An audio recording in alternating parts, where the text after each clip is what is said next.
Today, the government has published this document, the UK's approach to the Northern Ireland Protocol. Now, you may remember the back end of last year when the PM did the deal for exiting the European Union. He insisted there'd be no checks on the border between the Republic of Ireland and Northern Ireland. Well, it's not quite like that in this document because, as the document says in one paragraph, some checks will be needed, supported by relevant electronic processes. That's in a section on agri-food. There's also another bit also on agri-food. It says there will be some limited additional process on goods arriving in Northern Ireland. It does say, though, there will be no new physical customs infrastructure. We see no need to build any.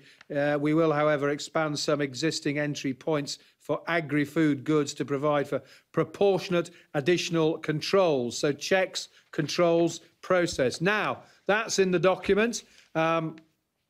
Remember that Boris Johnson has always insisted there would be no checks in an interview with Sophie Ridge on Sky News and memorably when he was talking to business leaders in Northern Ireland in November during the election campaign. There will not be checks on goods going from Northern Ireland to Great Britain. If somebody asks you to do that, tell them to ring up the Prime Minister and I will direct them to throw that form in the bin. Look at what we say in our manifesto, look what we're going to deliver. The deal that we've done with the EU... So will there be checks? No, absolutely not. Throw them in the bin, said the Prime Minister. Well, more exchanges between the government and Brussels.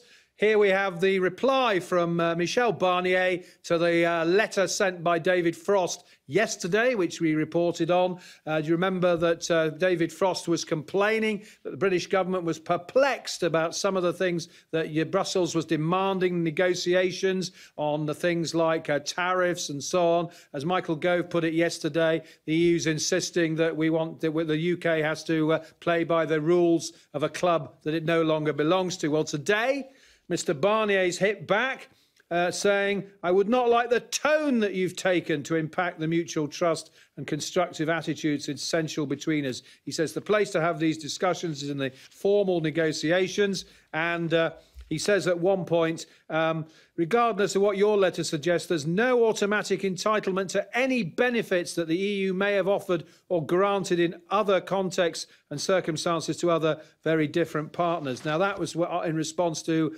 Mr Frost saying, look, you're offering this to other countries. Why can't we have that deal? Anyway, the last paragraph says, I remain convinced that with mutual respect and constructive engagement, we can move forward in the limited available time. He does talk about the need for a new dynamism, though, in order to avoid a stalemate. And stalemate is where they are at the moment.